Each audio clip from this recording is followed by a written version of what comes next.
Bueno, nuevamente, buenas noches a todos. Les doy nuevamente la más cordial de las bienvenidas a su curso de Contabilidad 2 de la Universidad Ciudadana de Nuevo León para la carrera de licenciatura en Informática Administrativa. Vamos a continuar con nuestro programa que está por ahí proyectado en lo que viene siendo la plataforma. Para esta semana vamos a tener, antes de iniciar con la exposición, me voy a permitir comentarles lo que tenemos de actividades para esta semana. En esta semana vamos a ver el capítulo número 20 y capítulo número 21 de nuestro libro base, que es mi primer curso de contabilidad de Lidia Lara Flores, donde vamos a ver el capítulo que habla del cierre anual de operaciones y la primera práctica de contabilidad, que va muy relacionada porque es una práctica desde el punto de vista cierre contable. Para esta semana vamos a tener una actividad en SCORM, un paquete SCORM, un cuestionario autoevaluable con los temas que vamos a exponer el día de hoy. Y obviamente esta tarea en específico va a estar disponible hasta el próximo domingo 7 de julio a las 23:40 horas.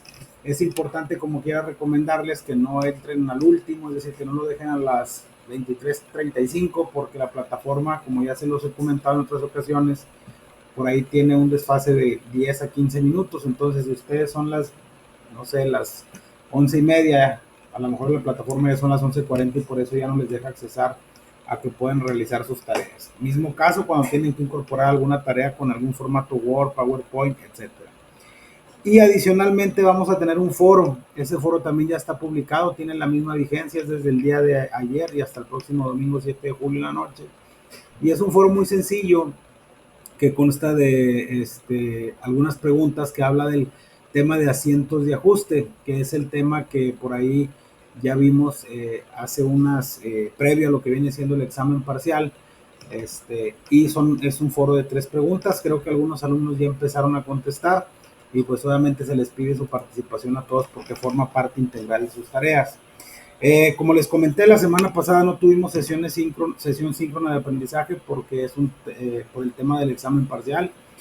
Por ahí ya tengo las calificaciones de ustedes también ya las pueden tomar. Recuerden que había 2 intentos para presentarlo. Ya a partir de esta semana que estamos iniciando, pues ya iniciamos, valga la redundancia, con la segunda parte de este curso de Contabilidad 2 y vamos esta semana a utilizar todavía nuestro libro o la primera bibliografía que estamos usando, que es el primer curso de contabilidad. Y la próxima semana, en la semana del 8 al 14 de julio, va a ser el último capítulo donde vamos a utilizar este libro, que vamos a ver la siguiente semana, el capítulo número 22, que habla de los sueldos y salarios y su carga tributaria. Ya a partir de la semana número 9, que es del 15 al 21 de julio, vamos a utilizar otra bibliografía que es el segundo curso de contabilidad. Por eso, si se fijan ahí en la plataforma, vienen 2 imágenes de esos 2 libros, pero ya eso lo vamos a ir viendo más adelante. ¿Ok? Ahora sí, por favor, vamos a iniciar con la explicación. No sé si alguien tenga una duda, sino para ya comenzar con la clase.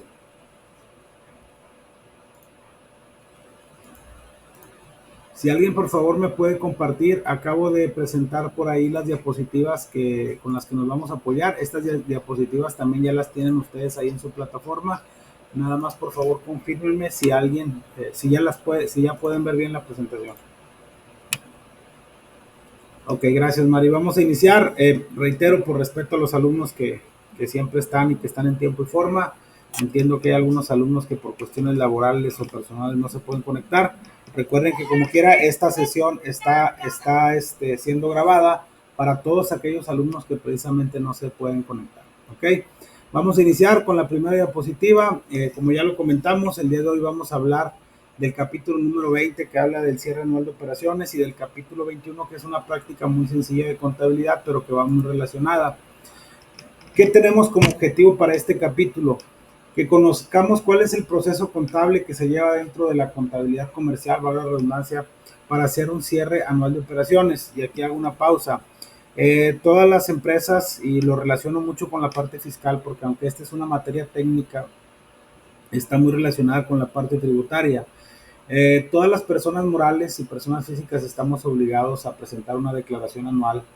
En el caso de las personas morales, el 31 de marzo, y en el caso de las personas físicas, el 30 de abril.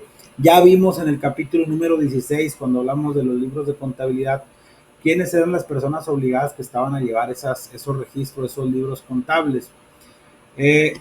Precisamente por esa declaración estamos obligados, esas personas, a hacer un cierre anual de operaciones. ¿Por qué? Porque hay que recordar que hay un impuesto que es el impuesto de la renta, el cual estamos haciendo pagos provisionales de manera mensual a cuenta de un impuesto anual, que es donde se determina en la declaración anual. Entonces tenemos que hacer un cierre anual de operaciones para poder determinar nuestros impuestos de manera correcta en dichas declaraciones.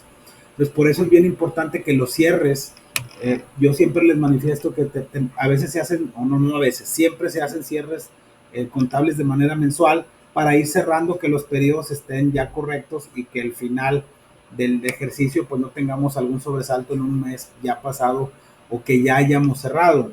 Obviamente, pues siempre esto va muy relacionado de la mano con el tema de que tantos controles tengan las empresas en cuanto a sus cierres contables, pero pues tampoco nos podemos esperar a hacer un cierre anual de operaciones si no lo hacemos de manera paulatina a través de los periodos, recordando que un periodo contable es un mes y un ejercicio fiscal es un año calendario del 1 de enero al 31 de diciembre de cada año. ¿Okay? ¿Qué nos dice también? Que el cierre anual se hace como fruto consecuencia de todas las operaciones que hacemos para cada periodo fiscal. Reitero, cada periodo fiscal es un ejercicio fiscal. Y también tenemos como objetivo conocer qué proceso de práctica contable se hace cuando se cierra un año, cuando se cierra un ejercicio anual de operaciones. Proceso contable dice que después de concluir los 12 periodos del ejercicio fiscal, que es lo que les mencionaba ahorita, debemos de proceder a hacer nuestro cierre anual de operaciones por los conceptos que ya les había mencionado. Obviamente no nada más es por la parte fiscal, también es por la parte financiera, para saber si la empresa generó utilidades, para ver si va a haber un reparto de PTU, que obviamente es un cálculo fiscal, pero que se presenta en la declaración anual, para saber si hubo pérdidas de utilidades contables, para saber si los accionistas van a tener derecho a pago de dividendos por las acciones que tienen suscritas dentro de su capital social, recordando que el capital social ya lo vimos en el curso de contabilidad 1 y que forma parte del capital contable dentro del estado financiero denominado balance general o estado de situación financiera. Entonces, ¿qué nos dice esto? Que ya tenemos que empezar a hacer, ya después de haber concluido los 12 periodos, hay que hacer un cierre anual o un cierre del ejercicio de operaciones. Si lo vemos así de manera muy literal, dice que al terminar el ejercicio, una vez registradas todas las operaciones efectuadas durante el mismo, el proceso que se debe seguir para hacer el cierre de anual de operaciones es el siguiente, y aquí lo menciona la literatura muy sencilla. Obviamente esto no necesariamente se tiene que hacer o se tenga que hacer forzosamente al final de año, reitero, esto es un cúmulo de la suma de todos los periodos. Y si lo vemos en una línea de tiempo de manera, vamos a decirlo así, mensual, se generan los asientos de diario en el libro de diario, que acuérdense que vimos libros de contabilidad, y luego se hacen los traspasos al libro mayor, se genera la balanza de comprobación, se hacen los asientos de ajuste y se genera la balanza de comprobación con saldos ajustados, que son los asientos de ajuste que vimos en la clase, en una de las clases pasadas.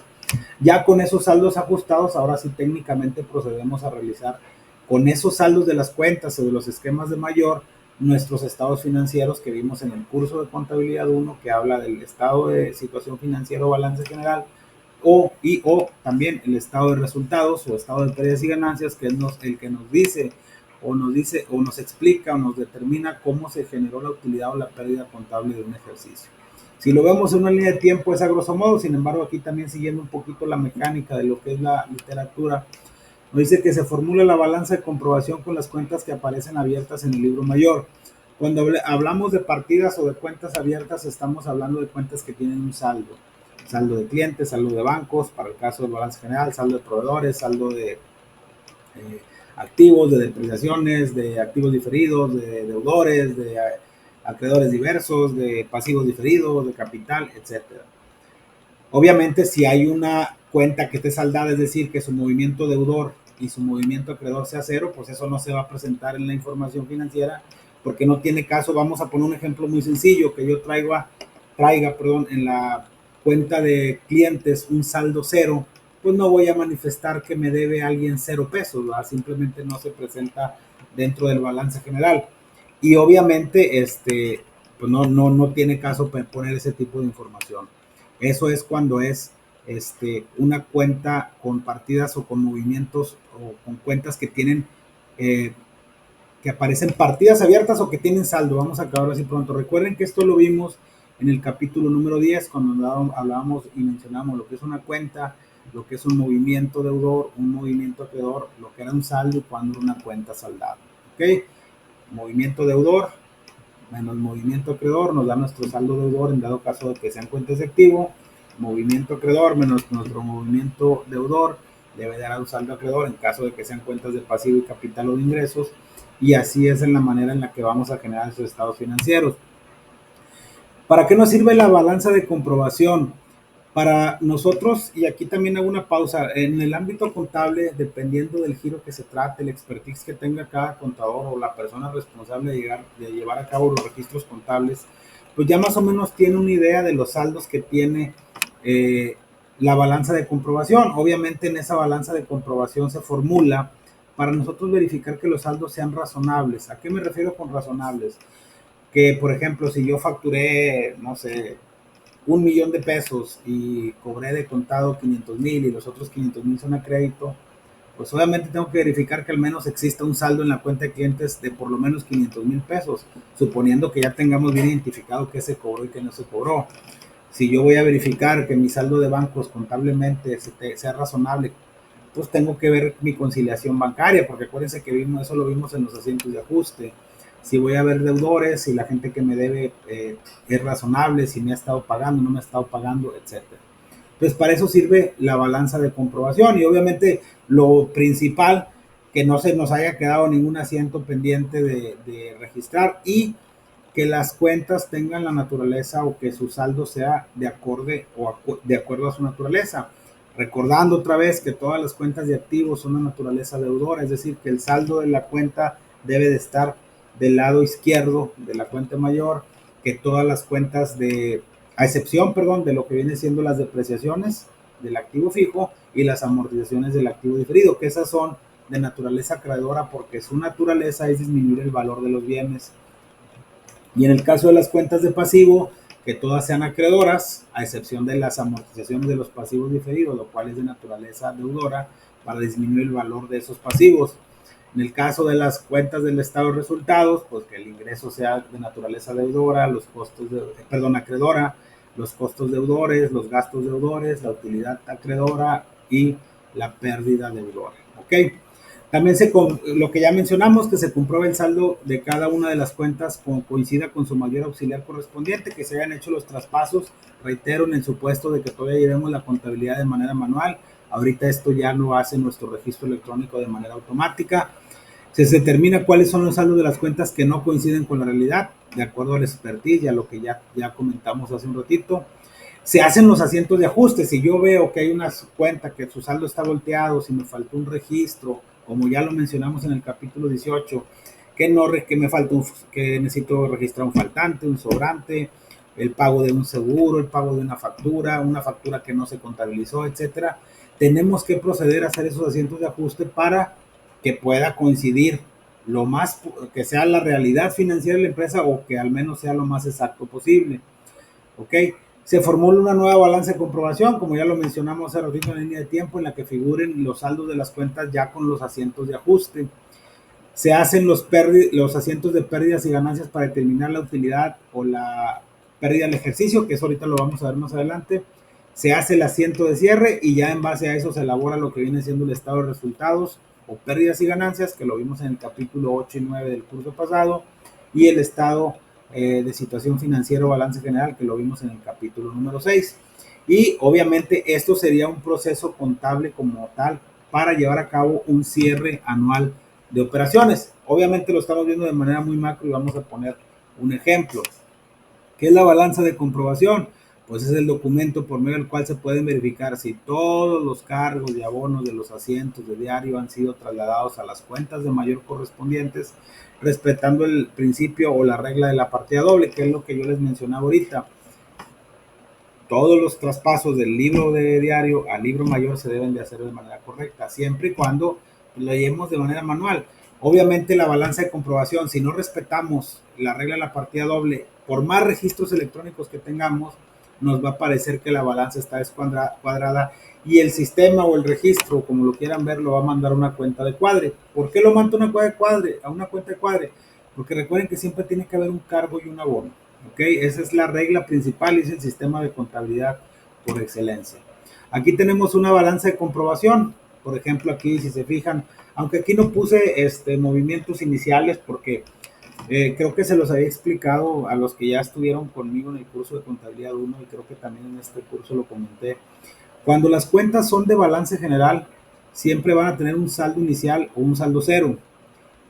Y van a tener cargos y abonos y esos movimientos nos va a dar nuestros saldos, que son estos que están aquí. Pero al cerrar el ejercicio, cuando nosotros hacemos ya, determinamos la utilidad o la pérdida del ejercicio, a partir del 1 de enero, todas las cuentas del estado de resultados inician con saldo cero. ¿Por qué? Porque acuérdense que el estado de resultados nos dice si la empresa tuvo una utilidad o una pérdida, pero las ventas pues ya no van a ser las mismas del año pasado. A partir del 1 de enero empieza otra vez a correr toda la parte del estado de resultados. ¿Ok? Nada más es como cultura general. Aquí sí vemos, estoy poniendo una balanza de comprobación bien sencilla con movimiento deudor y acreedor y mi saldo, suponiendo que esta tuviera movimientos ceros y el 31 de enero, o que tuviera saldos iniciales cero. Yo tengo un movimiento deudor en la cuenta de bancos de 1.216.000 y un movimiento acreedor de 770. Si se fijan, aquí tengo un saldo deudor de 446. Aquí, si yo veo la balanza de comprobación y soy contador, pues lo que yo les decía, las cuentas de activos son de naturaleza deudora. ¿Qué significa? Que su saldo o es cero o está del lado izquierdo de la cuenta T que vimos en el capítulo 10. En este caso, ¿qué significa? Este 1.216.000 pesos representa todos los cargos que se le hizo a la cuenta de bancos del 1 de enero al 31 de enero. Reitero, es un ejemplo. Y todos los abonos que se hicieron en ese mismo periodo y su saldo es deudor. ¿Qué pasaría si yo al momento de que empiezo a revisar esta balanza, veo que el saldo, hay más movimiento acreedor que movimiento deudor y el saldo está de este lado? Algo está mal registrado o probablemente giré cheques de más y en mi conciliación los traigo pendientes de cobro por parte de quien se los giré, o los tengo en caja porque no los puedo girar porque la cuenta la tengo sobregirada, pero no puede tener para efectos de presentación un saldo deudor.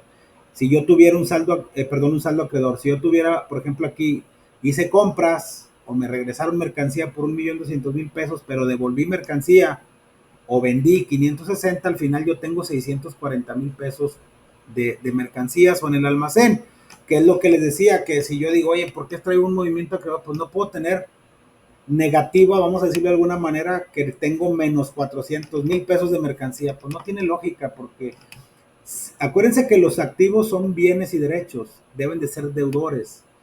Si estuvieran acreedores significa que en lugar de que es un derecho es una deuda. Igual los acreedores, si estuvieran del lado, el saldo estuviera del lado izquierdo, que es el debe, en lugar de presentar una deuda representaría un activo o representaría un bien. Por eso es que la naturaleza de las cuentas siempre tiene que estar bien definida, ¿verdad? Por ejemplo, en el caso del almacén, ¿qué asiento de ajuste se hace?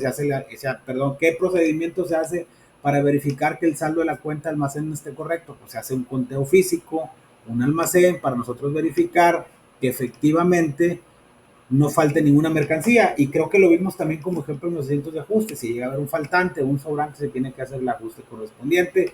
Mismo caso para la cuenta de caja, que recuerden que se tiene que hacer un arqueo físico.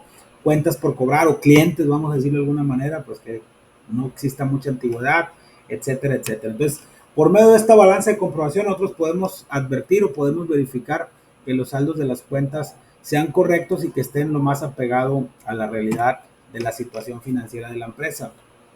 Teniendo en cuenta la explicación que ya vimos y que lo vuelvo a repetir, es preciso que antes de proceder a la formulación de los estados financieros se realizan los asientos de ajuste necesarios para que el saldo de cada una de las cuentas al terminar el ejercicio coincida con la realidad o que sea lo más exacto posible. ¿Cuál es la función principal de esas asientos de ajuste? Pues verificar las cifras y hacer los ajustes necesarios para que las cifras coincidan con la realidad. Los ajustes se hacen siempre y cuando tengamos una balanza de comprobación y ahora sí, en base a eso, ya procedemos a hacer nuestra balanza de saldos ajustados, que es la balanza que vimos aquí en esta diapositiva, y aquí podríamos decir cargos y abonos por los asientos de ajuste, y luego ya tenemos nuestra balanza de saldos ajustados. que nos dice que una vez efectuados los asientos de ajuste necesarios, así como los pases de los mismos a las cuentas correspondientes de mayor, que ya lo hemos explicado, es necesario obtener de esta una relación de cuentas con saldos ya ajustados, la cual se denomina balanza de saldos ajustados. Vuelvo a lo mismo, línea de tiempo, libro de diario, libro mayor, balanza de comprobación, asientos de ajuste y balanza de saldos ajustados. De acuerdo con lo anterior, la balanza de saldos ajustados es un documento en el que aparecen los saldos de las cuentas después de haber pasado por ella los asientos de ajuste necesarios que ya mencionamos en 2 diapositivas o en la diapositiva anterior. Y ahora sí, vamos a ver en forma práctica el proceso que se debe de seguir para la formulación de la balanza de los saldos ajustados partiendo de una balanza de comprobación que ahorita vamos a poner y tomando como base que aparecen después de ella para hacer los asientos de ajustes correspondientes.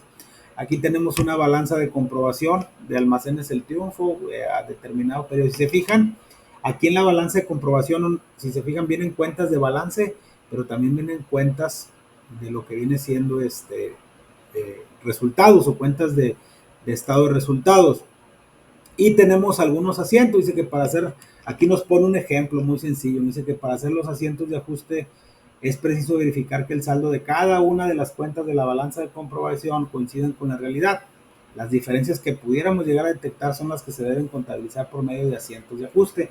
Reitero, en base a la expertise, a la naturaleza de las cuentas o a la operación que cada contador, administrador o responsable de la contabilidad tenga en el transcurso del mes o del periodo para poder decir si los asientos o los saldos, más bien dicho, si los saldos de la balanza están correctos o no. En nuestro caso, los asientos de ajuste que se deben procesar tomando como base los saldos de la balanza anterior y los datos que aparecen después de ella son los siguientes. Tenemos un faltante que tiene la cajera, le cargamos a deudores con abono caja, como el ejemplo que vimos en el capítulo 18.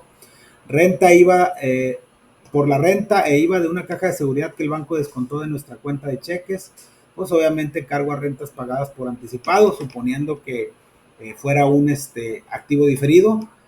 Cargo a IVA acreditable con abono a bancos. Para determinar las ventas netas, ¿cómo se determinan las ventas netas? De acuerdo a lo que vimos en el capítulo número 9 del estado de resultados. Ventas menos descuentos y rebajas, menos devoluciones, descuentos y rebajas sobre ventas, nos dan nuestras ventas netas. Entonces, aquí tenemos que realizar el siguiente asiento. 1,000,000 cargándole a ventas con abono a devoluciones y rebajas sobre venta para poder sacar el saldo correcto. Para determinar las compras totales, pues le hacemos un cargo a compra con un abono a gastos de compra. ¿Ok? Después tenemos que proceder a hacer los asientos de pérdidas y ganancias.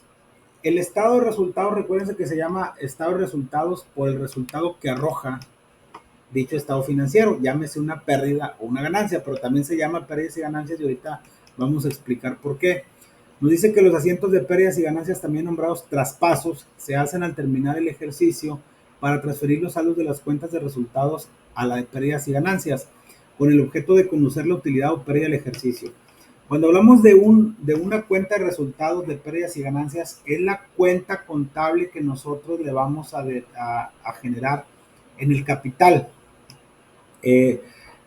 Los que ya han tenido un poquito de experiencia o los que ya conocen un poquito el ámbito administrativo, si se fijan, si sacan un catálogo de cuentas, una balanza de comprobación, van a ver que el capital contable se constituye de varias partidas, de utilidades, de pérdidas, de capital social, de superávit, de un sinfín de partidas que pueden integrar o de algunas partidas que pueden integrar dicho capital contable. Pero, por ejemplo, en el 2015 tuvimos una utilidad, en el 16 una pérdida, en el 17 una utilidad, en el 18 una utilidad, en el 19 una pérdida, y tenemos que ir segmentando cada una de esas pérdidas por ejercicio, pero antes de determinar esa pérdida, utilidad total, tenemos que determinar la pérdida y la ganancia dentro del estado de resultados para saber al final si tuvimos una utilidad o una pérdida. ¿Okay? Los saldos de las cuentas de resultados se deben tomar precisamente de la balanza de saldos ajustados. Para traspasar los saldos de las cuentas de resultados a la de pérdidas y ganancias se acostumbra a hacer 2 asientos. En el primero se deben de transferir los saldos acreedores y en el segundo los deudores, que son 2 asientos que a continuación se van a ver. Dice, en nuestro caso, obviamente tomando como referencia estos movimientos que aquí tenemos, vamos a hacer primero lo que viene siendo el asiento de pérdidas. En nuestro primer caso, el primer asiento se debe de hacer para transferir a la cuenta de pérdidas y ganancias los saldos de las cuentas de resultados, ventas, gastos y o productos financieros, que son los que aparecen con saldo acreedor.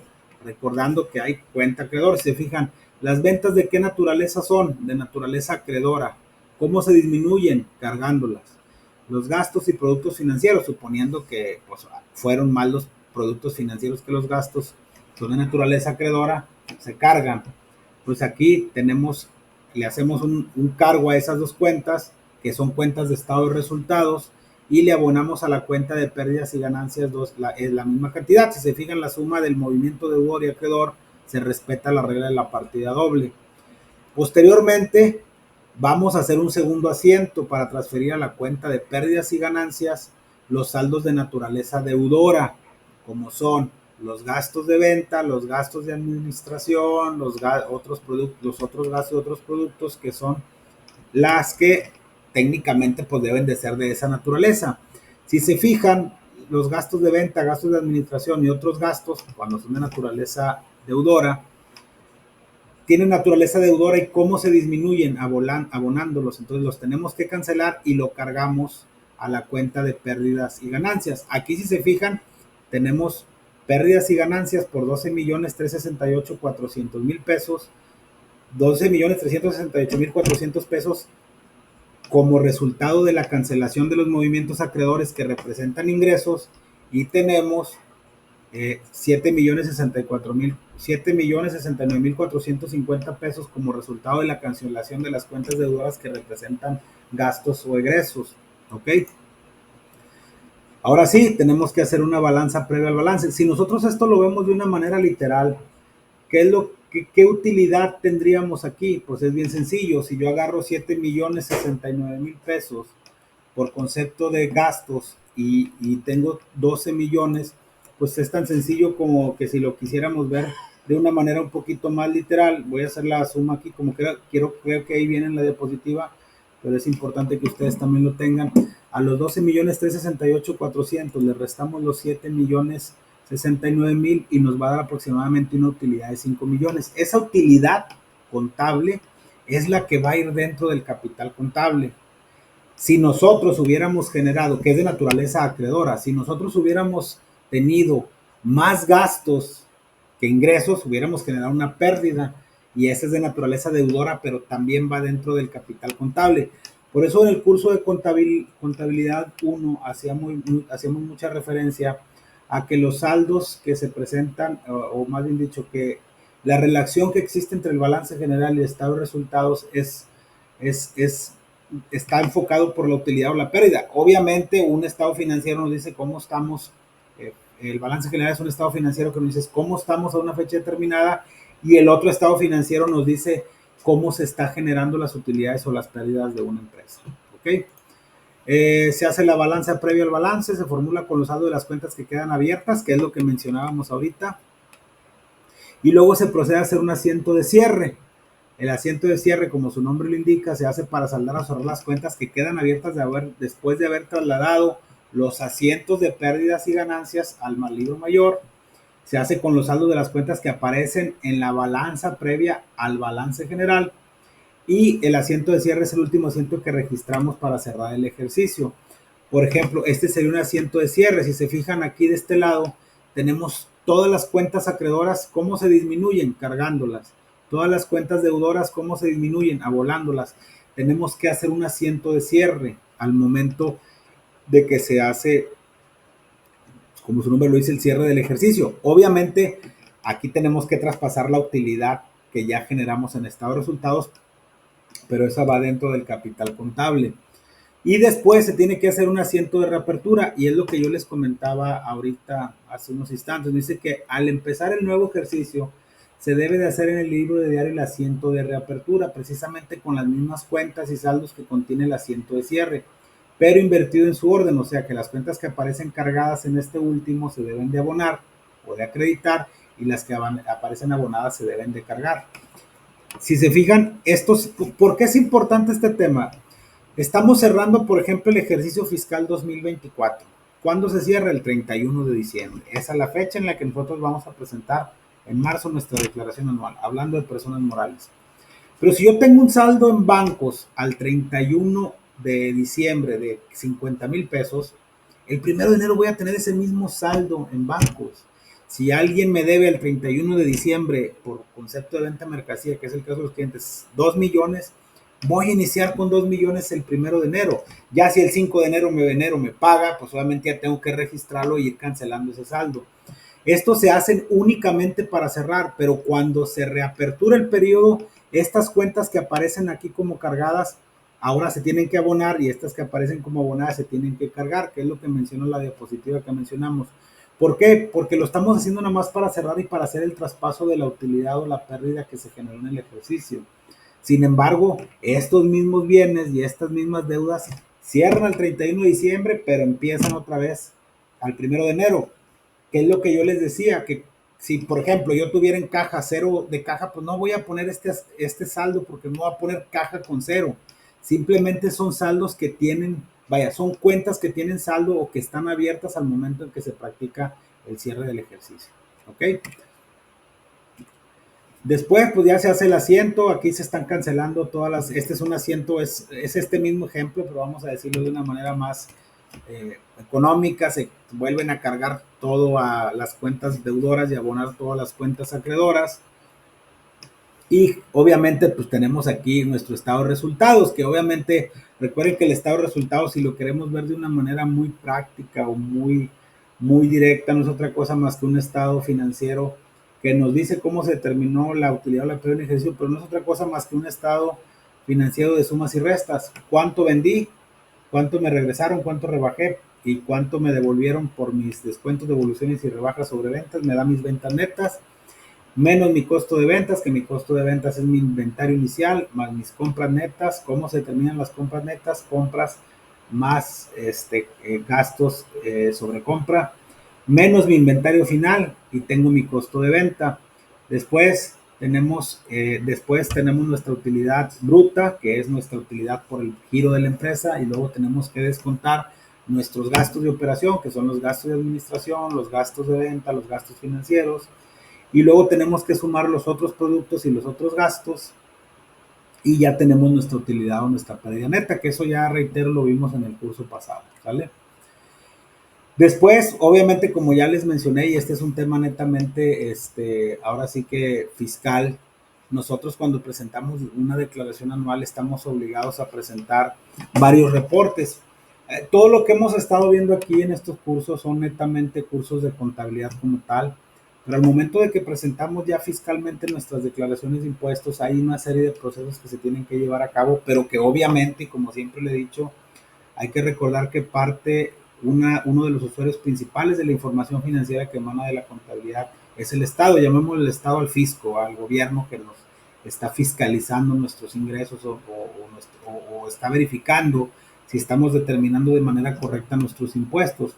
Dentro de esa declaración anual se tiene que presentar un balance general o un estado de situación financiera al 31 de diciembre del ejercicio que corresponda, un estado de resultados y una serie de ajustes fiscales que se tienen que hacer, como la depreciación contable, actualizar la que le conocemos como depreciación fiscal, hacer un ajuste anual por inflación, no sé, una serie de ajustes, verificar cuáles son las depreciaciones contables, depreciaciones fiscales, el costo de ventas, una serie de conceptos que nos pide dicha declaración y que obviamente, por reitero, emana de esto, de lo que ya vimos ahorita como cierre anual de operaciones, ¿ok?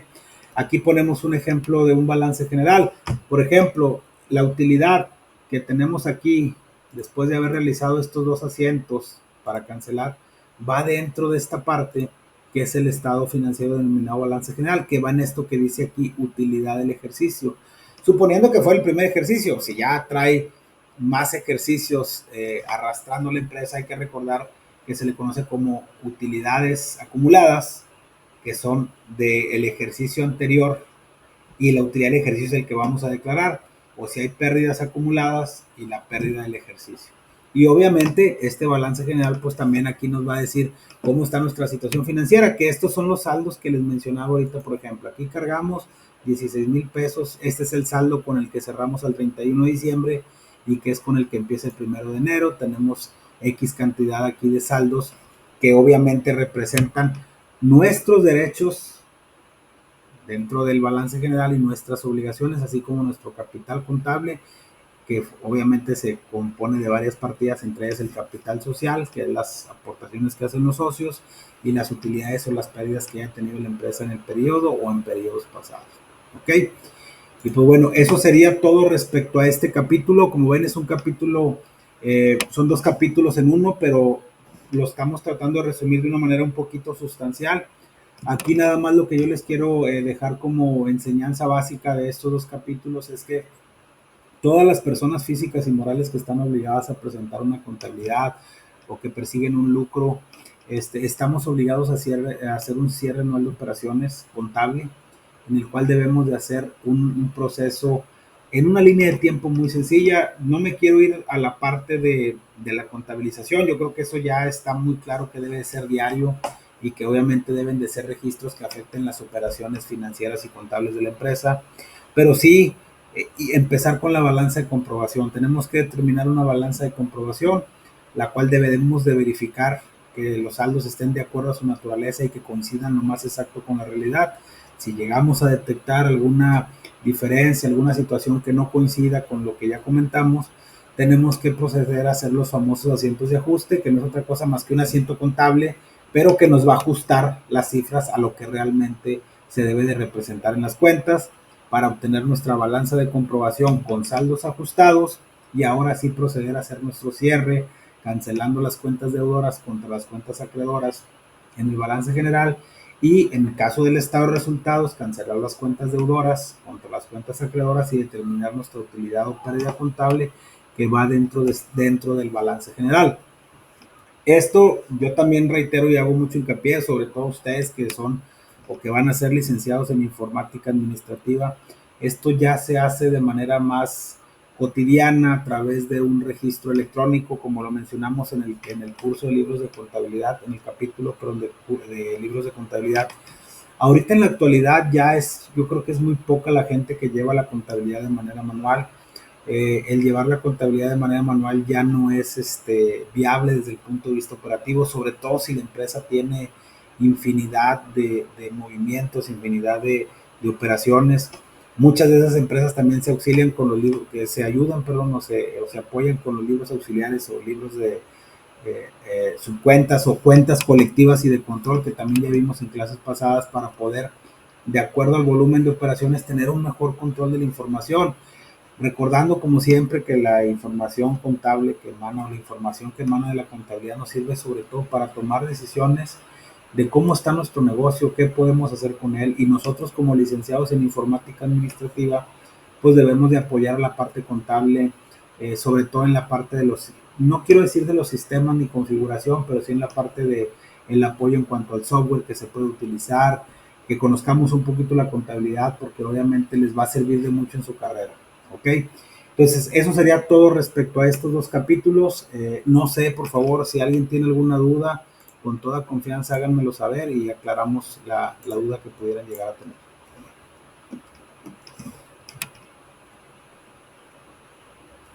No sé si alguien tenga alguna duda, algún comentario, con toda confianza háganmelo saber, por favor.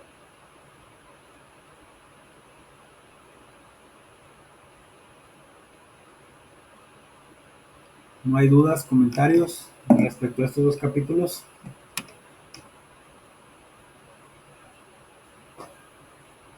No. Bueno, bueno, si no tienen dudas, siempre les digo que no nos tratemos de no quedarnos con dudas. Les agradezco mucho su participación en esta clase. Ya nos veríamos hasta la próxima semana, que es el día 9 de julio, en el mismo horario a las 8 de la noche, para continuar con el capítulo número 22 que habla de los sueldos y salarios y su carga tributaria. Ahí vamos a ver cuáles son los principales impuestos que a nosotros como asalariados nos quitan, que vemos en nuestro recibo de nómina y cuál es la carga que nosotros debemos de absorber en ese recibo de nómina, por qué nos hacen esos descuentos y cuál es la carga tributaria, qué es lo que tiene que pagar el patrón a los diferentes órganos fiscalizadores, llámese INS, llámese Estado, llámese gobierno, pero sí es importante que también lo tengamos ahí como contexto. Para esta semana, como ya les comenté, hay por ahí dos tareas, dos actividades, se las encargo mucho. Si llegan a tener alguna duda respecto a la tarea o alguna situación puntual, recuerden que estoy a sus órdenes en la plataforma a través del botón Contacta a tu tutor para cualquier duda o aclaración. Les agradezco mucho su participación, les encargo mucho su tarea, espero la clase de hoy haya sido de su agrado y nos vemos la próxima semana. Buenas noches. Nos vemos, profe. Muchas gracias. Gracias, saludos.